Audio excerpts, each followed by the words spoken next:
La nouvelle ville d'Évry-Courcouronnes a été construite dans les années 70, un peu à la manière d'un laboratoire urbain. Les architectes l'ont pensé comme un empilement de plusieurs niveaux, avec les voitures en bas sur la chaussée et les piétons au-dessus, évoluant sur un réseau de dalles et de parvis reliés entre eux par des passerelles.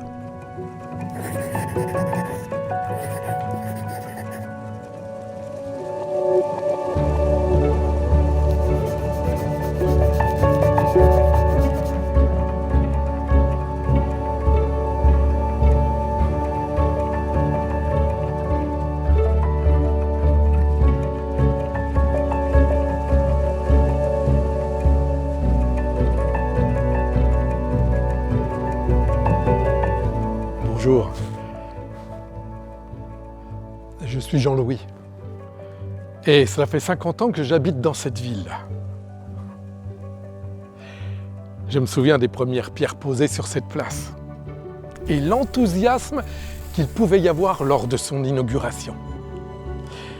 On disait même à l'époque que la ville avait été construite avec des matériaux de luxe.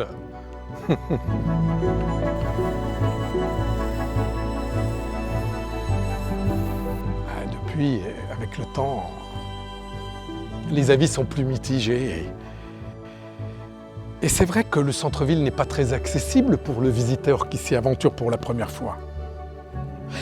Même si j'y suis habitué et personnellement très attaché, je peux admettre que cet urbanisme de dalles ne contribue pas à la visibilité des nombreux commerces et équipements culturels, et même qu'il peut générer un sentiment d'insécurité. C'est donc pour toutes ces raisons que je me réjouis aujourd'hui de savoir qu'Évry-Courcouronnes s'apprête à évoluer, à se transformer et à restaurer cette idée qu'elle a tous les atouts pour être une ville idéale.